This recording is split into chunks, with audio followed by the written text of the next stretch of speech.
Welcome to Stories We Weren't Supposed to Tell. This is a survivor led space where we speak honestly about abuse, healing, and what it really takes to rebuild your life. This podcast is not a substitute for therapy, and we are not providing medical advice. Please take what resonates, leave what doesn't, and take care of yourself while listening. Today's episode contains discussions of childhood abuse, sexual assault, domestic violence, addiction, and trauma. If you haven't listened to Gayleen's survivor story yet, go back and listen to that episode first. We'll wait.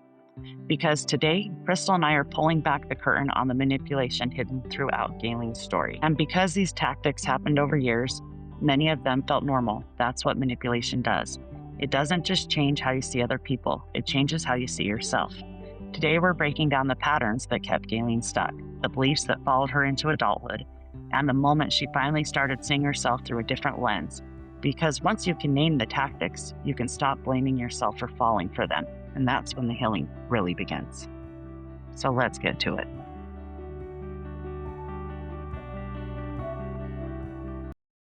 One thing that jumped out at me immediately in Gayleen's story was how many abuse tactics were happening at the same time. And because she grew up around dysfunction, a lot of it just looked normal to her. Absolutely. And I think that it's important because people think abuse starts with like a black eye.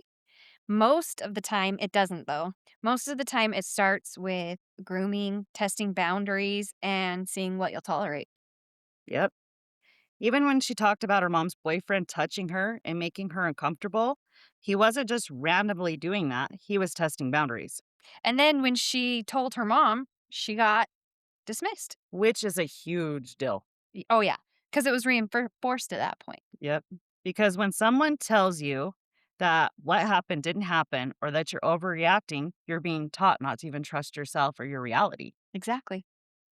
Exactly. And that became a pattern through her entire life. hmm Did you realize when I asked her, if that shaped her speaking up for herself later in life? And she's like, yes, Oh, yeah. absolutely. Oh, So, yeah. And actually, she kinda, like, hesitated and thought about it for a minute, and that's when you can be like, "Oh, yeah, it did." hmm I think a lot of people don't realize about that childhood blueprint. Then, moving past that, when she started talking about her boyfriend she had in high school, Yeah, and immediately, he was so sweet. He brought me flowers. He held my hand in public. that was the big thing I heard. Mhm. Held my hand in public. Yeah. Yeah, So, love bombing, um, and just trying to make her feel special and make her feel chosen. that's right, because nobody marries the monster, they marry the mask. Exactly. If these people showed up as the abusive versions of themselves on day one, nobody would stay. So, of course, there's that sweetness, that love, then the control, the manipulation, and the cycle of abuse. Right, and once the control started, it escalated fast. Very fast. She couldn't have male friends. She had to call when she left. She had to call when she arrived. Half she had to account for every second of her life. Of Nope. her yeah, of her life. Honestly, when she said that she would walk to her mom's, and if it took her longer to walk home than it did to get there, she was in trouble. Could you That is imagine? insane.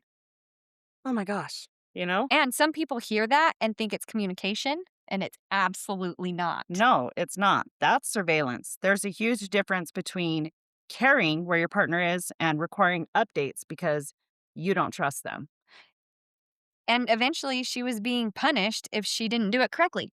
Exactly, which means it wasn't about communication, it was about control. Oh, that's what I was gonna say. Another thing too is he was doing shady shit behind her back, and so he figured she was doing it as well. Oh, yeah. So that's why he wasn't even trusting her. The typical pot calling a kettle black. Mhm. Another tactic I noticed was possessiveness, being disguised as love. We see this all the time: extreme jealousy, overreactions, over the top anger, and people confuse that with passion. Or they confuse it with somebody who's caring. Yep. And those are two very different things. Somebody caring about you shouldn't make you feel afraid. Never. Then we get into the biggest tactics in the entire episode: minimization. After hitting her and blooding her nose, he tells her, I just swung my arm, That one made me mad. right? Yeah. Because notice what he's doing. He's not denying that it happened. He's denying the responsibility. And manipulators do that all the time. They don't argue about the facts, they argue about the accountability. Exactly. And if they can make the event sound smaller, they can make your reaction sound bigger. Then suddenly you're defending why you're upset instead of talking about what they did. 100%. And another thing too with the minimization and how it was all over her episode, she minimized the abuse. Absolutely. Big time. Absolutely. Big time. And yeah, because she was like, "Oh, it wasn't that bad if um, and even, like, about the abuse, like, when she talked about being beat up and being raped and all of these traumatic events, like, don't get me wrong, she was crying, it Right. was hard for her to get this out, but she said it with so much disconnect. Yes. You can tell that when she said that I was in survival mode and you could, like, see me in pictures, but I was never present, Right. she's still that way. Absolutely. Still disconnected. Mhm. Almost like standing outside of her body watching it happen is Yeah. what you get in that face. And I think she actually said that. Mhm. Crazy. So another tactic all over this story was intimidation. And I don't just mean physical violence. I mean creating an environment where someone is constantly afraid of your reactions. Walking on eggshells. Exactly. She talked about being hit over tiny things, questions, mistakes, an eggshell in breakfast, things normal people would never ever react to. And eventually you stop trying to get it right because there is no right. The rules keep changing. And at that point, because when the rules constantly move, you're always focused on survival. You're never focused on whether you should stay. Right. And another huge one in this story was sexual coercion, Yep.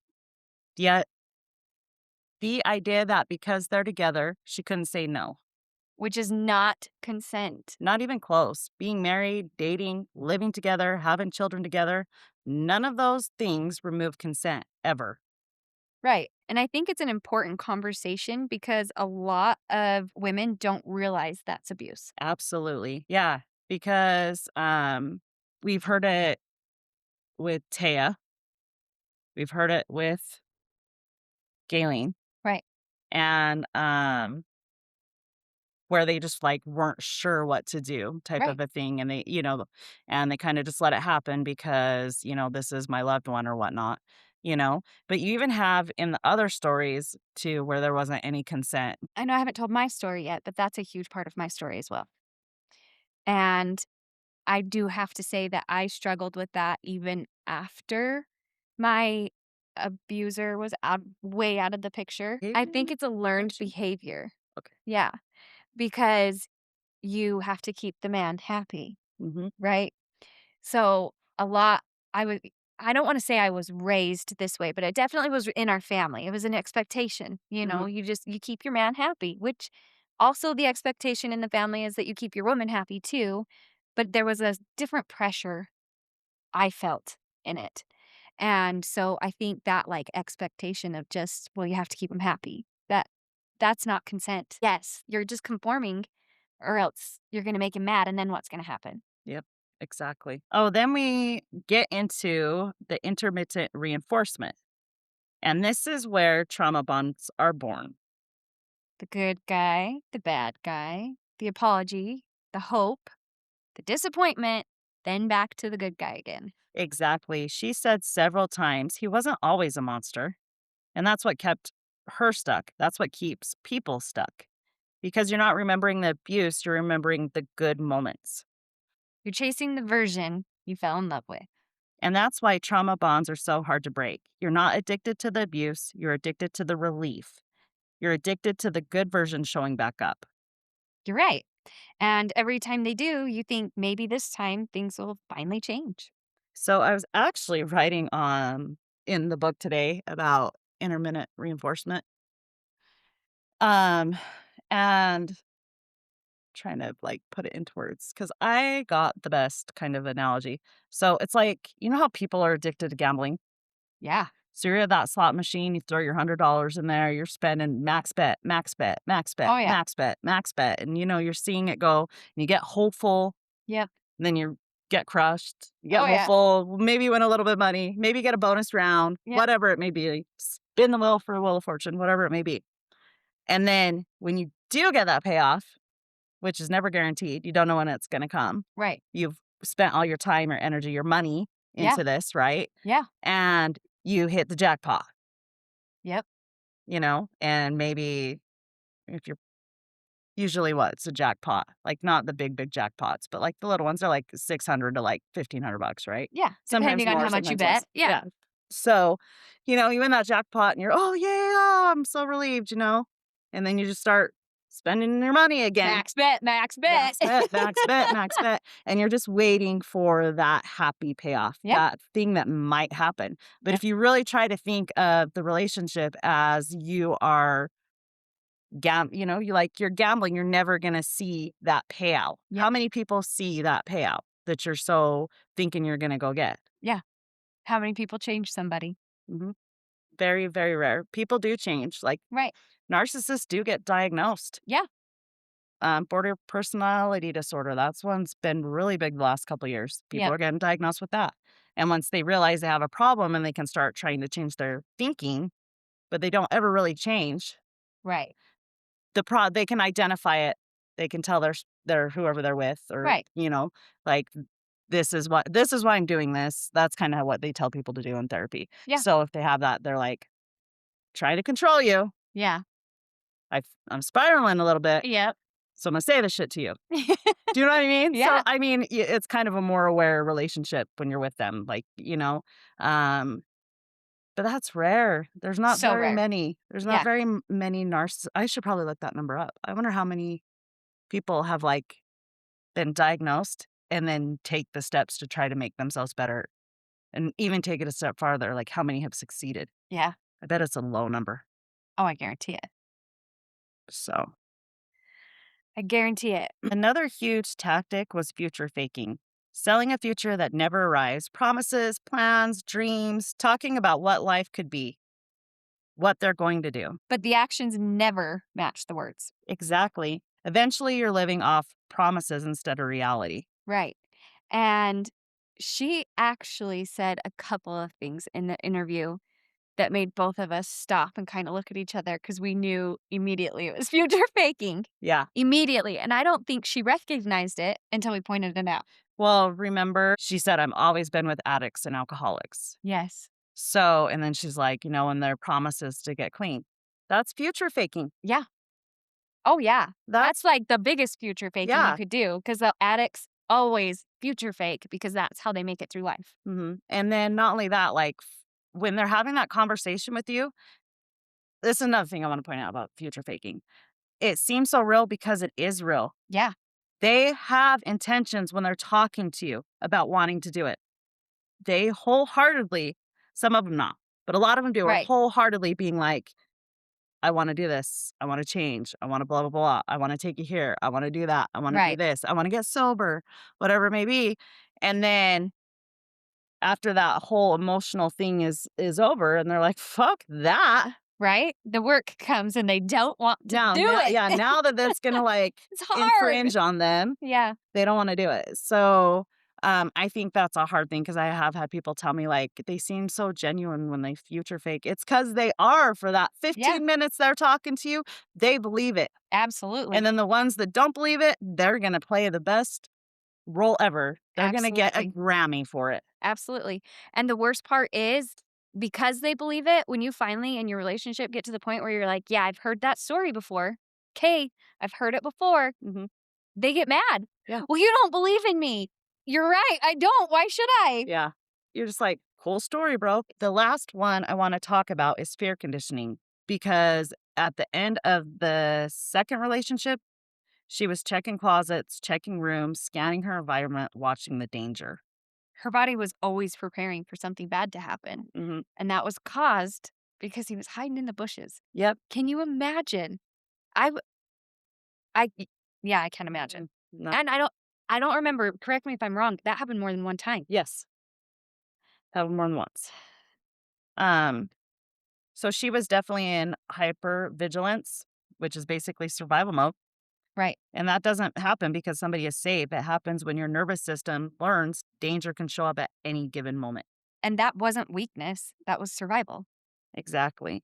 And when I look at Galen's story, I don't just see addiction.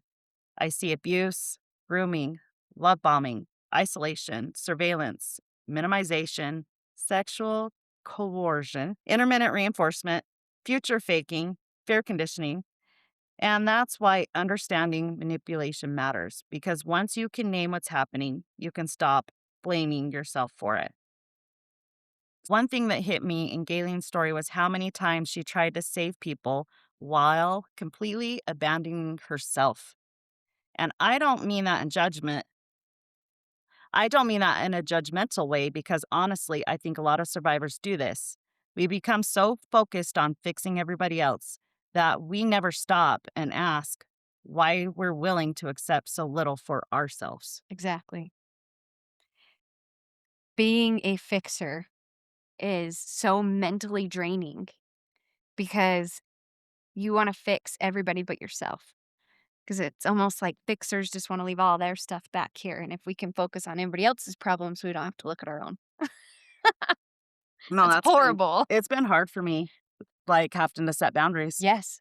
Setting boundaries is probably I thought, snakes or mountain lions were my worst nightmare. No, setting a boundary is by far the hardest thing I've ever had to It do. is awful.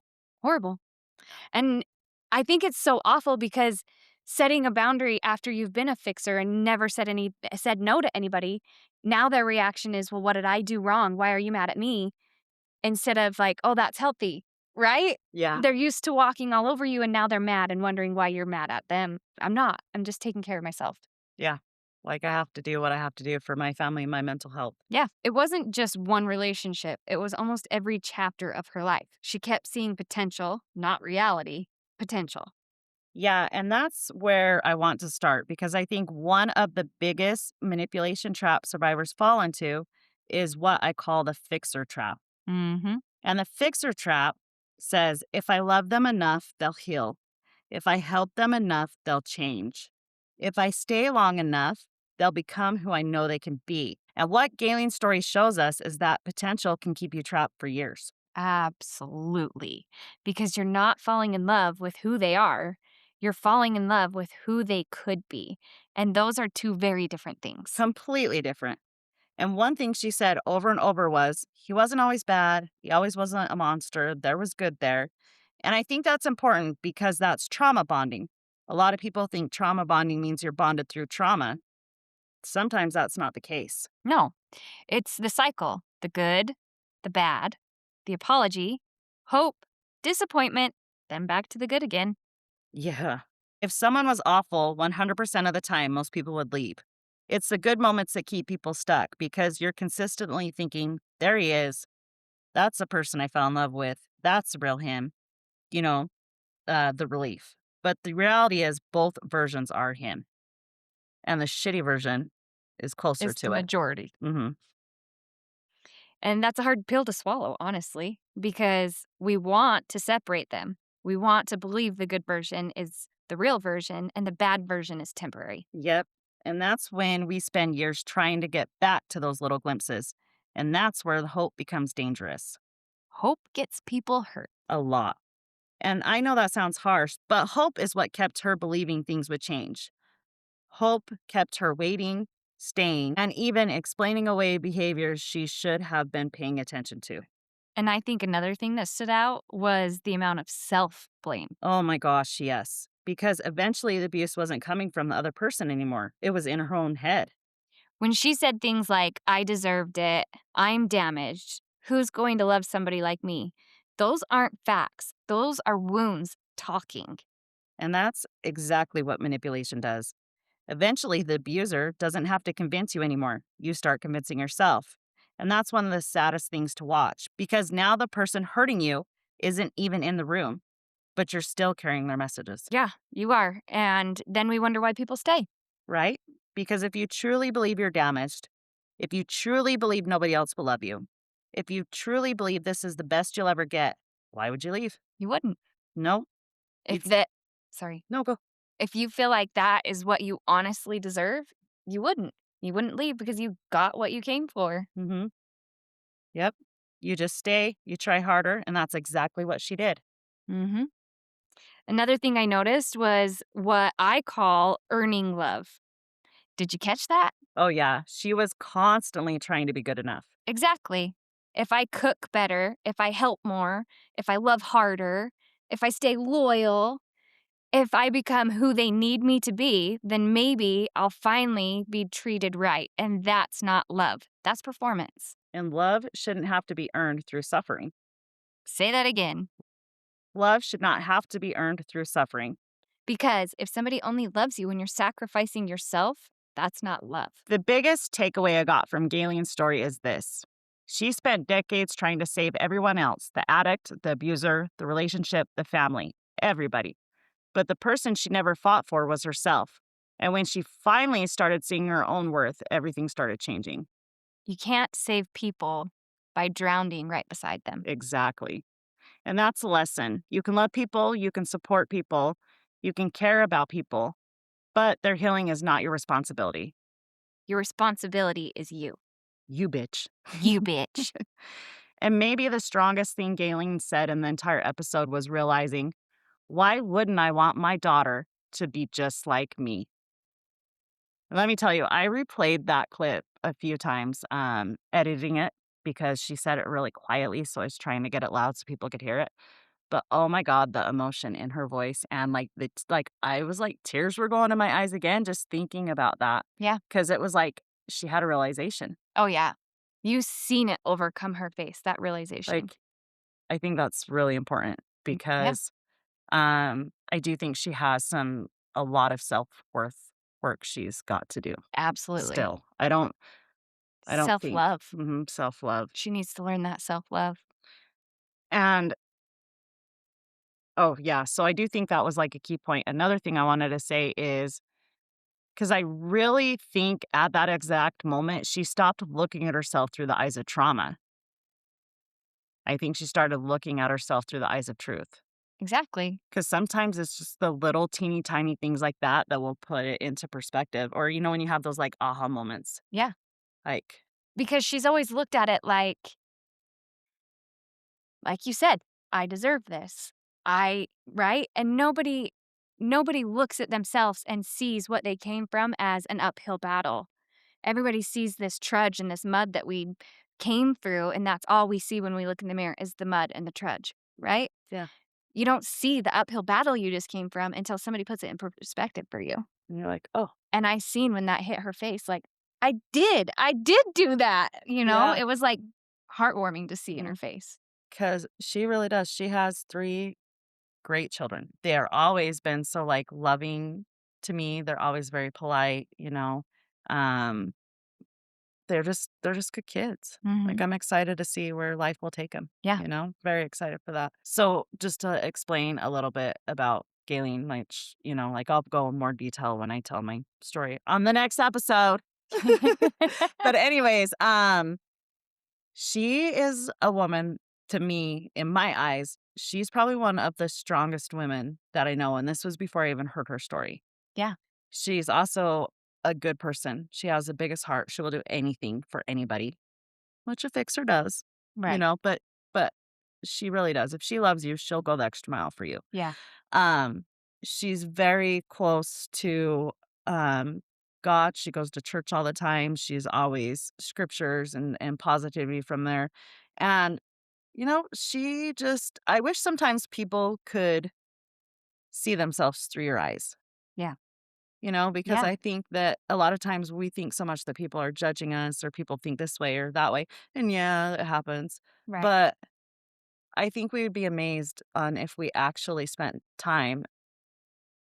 Like In the other if me and shoes. you switched, Yeah. you Oh, know, yeah, and like absolutely. it would be a huge wake up call. Even as close as we are, Mhm. us switching lives, Mhm. I think we both would find different things in life that we had no idea about each other Yeah. in one day. In one day. Yeah. Yeah. We're crazy.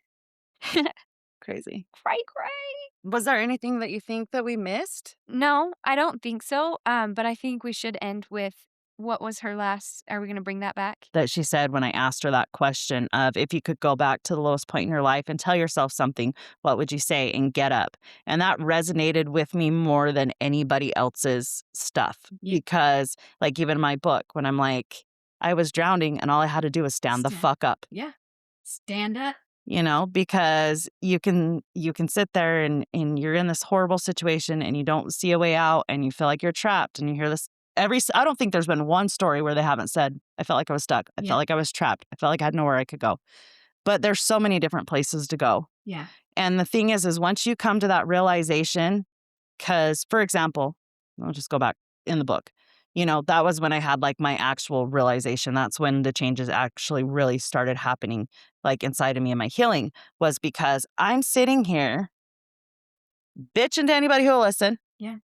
You know, I am wasting my whole night being pissed off. Like, I'm listing all the things that he's done bad to me. And it was like, you stupid bitch, you're the one that's allowing him to do this to you. Yep. All you got to do is get up. And I feel like that was what, and maybe not, maybe that's just my interpretation, but I feel like that's almost what she was meaning. Yes. Yeah. Because, I'll get up. Get up and get out. Yep. Yep. Today. And the behind it of get up, like, don't give up. That Get too. up again. Get up again. It's almost over. That's kind of what I felt behind her a little bit was get up. It's almost over. Yep. True. Because, So to end on this one, I'm going to say I have a saying that I saw. And because I was talking about how hard boundaries are to set, I'm going to just end with this saying. And it says, God will always reveal who people really are. Remember that boundaries are biblical. Jesus walked away from people too. shut the fuck up. You saved that? Huh? I did. I saved that. So in my book, Yeah. I didn't use like Bitch, is it? Oh, no, it's Ashley. so in my book, I wrote something kind of like along those lines. Uh-huh. In the healing section. There you go. Because, like, we have to be fierce with our healing. Absolutely. That's another thing that people understand. If you want this cycle to change, and if you want to stop having, like, these people come into your life, because, I mean, it's not just lovers. No. The The hardest boundaries to set are the ones with ones you your love. immediate family. Mm-hmm. Oh, tell me about it. But anywho, I don't think people realize how fierce we have to be and how serious you have to be. If you even just for a second go back on your boundaries, go back on your standards, go back on something that you're like, I will fucking stand on that forever, you're done. Mm-hmm. You're done. You're letting them right back in. And so many people want to feel love and be loved and be in another relationship because being single is lonely. Trust me. Oh. I know. I'm lonely as hell. Yeah. I was eating ice cream in my bed last night and I was sitting there thinking, how nice it would be to have somebody in here with eating ice cream, talking shit, Right. watching this dinosaur fucking documentary. Yeah. Like just stupid stuff like that, And then I remember how hard it is to have a husband.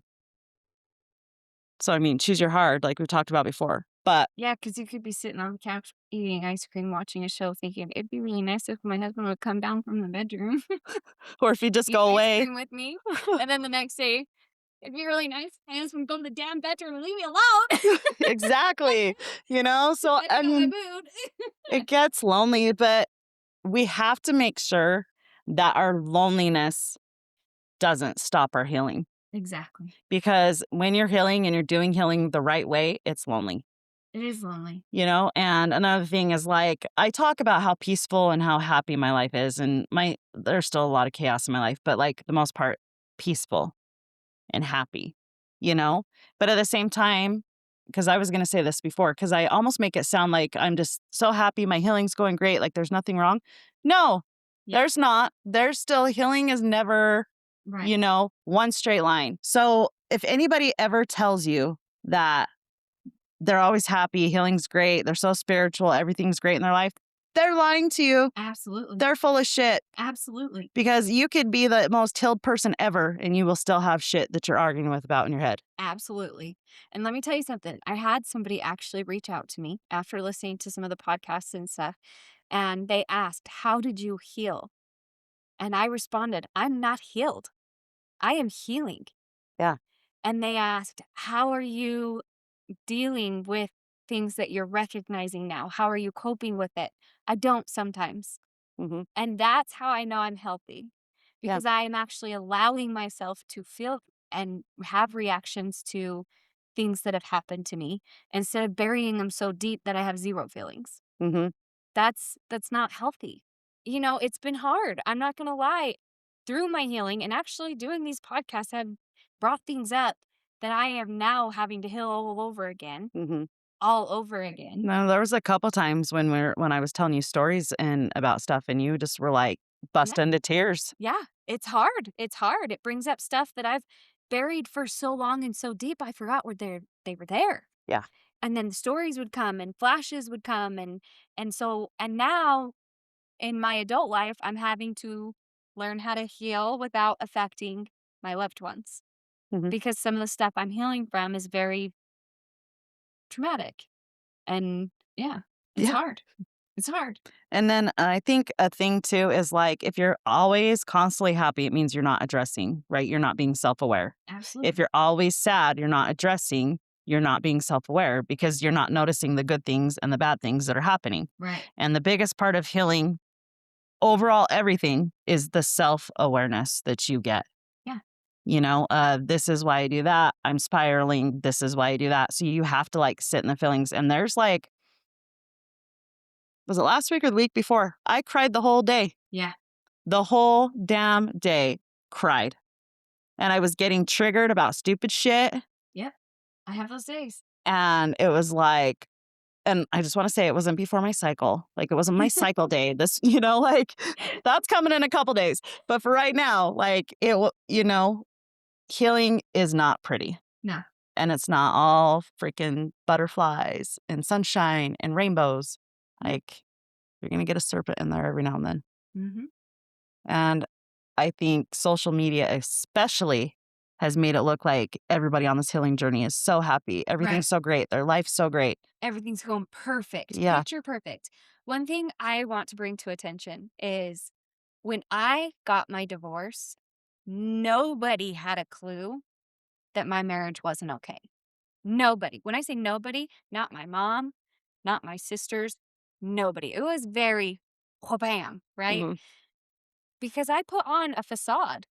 Everything was fine. Everybody on Facebook saw everything amazing my ex-husband did for me. So when I got my divorce, a lot of people questioned me. Mm-hmm. A lot of people You said, "Did hear she that cheat?" a lot. Yeah. A lot of people questioned me because I made him look so amazing. It had to have been me because he wouldn't have done that, Mm-hmm. right? That's so sad. Yeah. And you see that a lot, actually. I don't remember. I think I read it in a book, but the fact that there is a lot of women that happens to because they're trying to convince themselves for one. Okay, so they're trying to convince themselves of this. Oh, happy day, happy family. We went to the beach. Da da da da da. Yep. Or look at these cute shoes he bought me and brought me home. Doesn't say that he owed you that from like your birthday that was 9 months ago or whatever. You're just posting. Look at the shoes he got me or she got me, whatever it may be, right? So you're trying to like blow yourself up, make everything look good. And so a lot of times people suspect that it's not the abuser, it's the victim. Exactly. But the way you can tell is if you're talking to them, it's the accountability that they take in the relationship. Because even if somebody was abused, they can still say, like just like with Gayleen, Yeah. I'm damaged. Yeah. And you could see like, although none of those things are true, she was still taking some accountability. If you're talking to somebody else, they're going to just be like, that fucking bitch. Exactly. And then a lot of times, the new person is already with somebody else and the other person is by themselves and trying to get their life back together or they're going buck wild, one or the other, Yeah. So I think I hit all those boxes after my divorce. Right? I think we all do. We all have our Checked 'em all. things. But I think the most important thing too is just because I do, and even messages that I get about like of healing, and it just seems so peaceful. It seems so nice. It is. It is. 80% of the time. Takes you a while to get to that 80%. I'll tell you that much. Yeah. I think I'm probably like a 65-35 Yeah. on it. I think that's where I'm at, which is a lot better than my 5 to 95 I was 2 years ago. Yeah. Well, and also, I think it's important to know, like, I feel like I was about a 60. And then some stuff has come up. Now I feel like I'm probably back down into 30s, 40s. And that's part of the healing journey too. You're not always going to go up. Just like when you're in a weight loss battle. Of course, you start losing weight because you're going to the gym, but then all of a sudden your muscle starts gaining. So then all of a sudden you start going up. But then when you start toning, everything starts coming back down again. It's an ever changing battle. You just have to keep at it. I like how you describe that. We've healed up and we've got to this point, right? We're at the 60%. Right. And then the universe shows you parts of you that's not healed yet. Or you've stepped up, you've elevated, and now they're like, guess what? You can handle this wound too now, bitch. Yeah. Ha ha, here you go. And so I think that's a big thing of too is somebody, I don't think anybody is fully healed. No. And if they tell you they're fully healed, they're lying. Because nobody's fully healed. It's an endless cycle. It's a trauma bond. We're trauma bonded to our healing. Oh my God. Can't give it up. One addiction to another.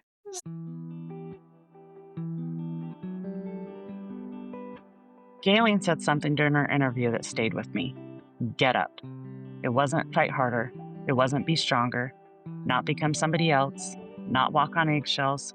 Not try to fix that relationship. Just get up. Because that's what survivors do. We get up after abuse, after addiction, after betrayal, after heartbreak. And sometimes healing isn't some huge life-changing breakthrough. Sometimes healing is just getting up one more time after life knocked you down. Gayleen's story wasn't about perfection. It wasn't about having all the answers. It was about choosing herself after spending decades choosing everybody else.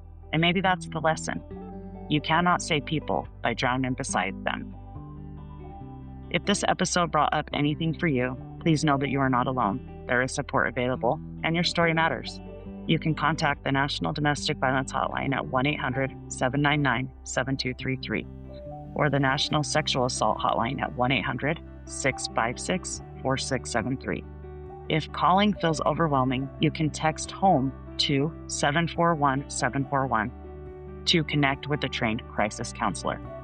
Do you have a story that needs to be told? This space is for you. You're not crazy, you didn't imagine it, and most importantly, you are not alone. You don't have to be fully healed to share your story, you just have to be ready to be honest.